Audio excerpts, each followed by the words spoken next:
Hello everyone. So today I'll explain about simple but very important circuit, a voltage protection device.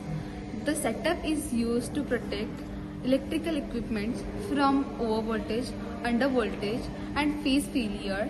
Let's quickly go through wiring and its working process. So L1, L2, L3, that is R, Y, B. These are the three-phase input lines. N is for neutral, that is black color wire. The three-phase first goes to voltage protection model, which continuously monitor voltage level and phase sequence. So I have connected 24 volt SMPS to power the indication line. This is SMPS model. The SMPS gives 24 volt DC output, which we use to energize indicator lamps.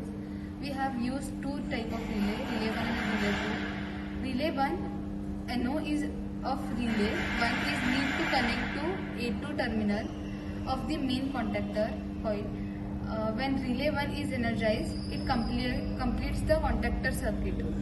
Then relay 2 is used for common terminal of the relay 2 connected to 24 volt output of the SMPS, and we can use NO and NC to control indicator lamps. The MCB is used to energize SMPS.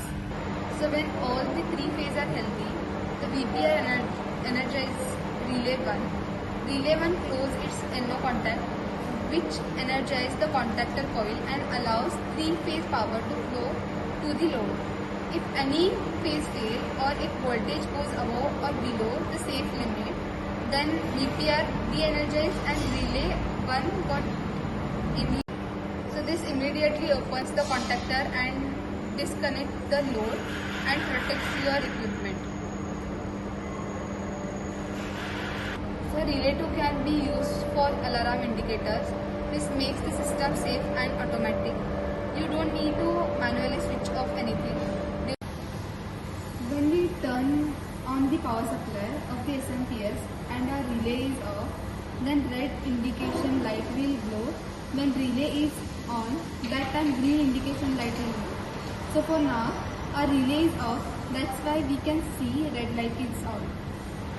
That is how a simple voltage protection device works with SMPS, relay and contactor. This setup is commonly used in industrial panels to save the motors and machines from damages.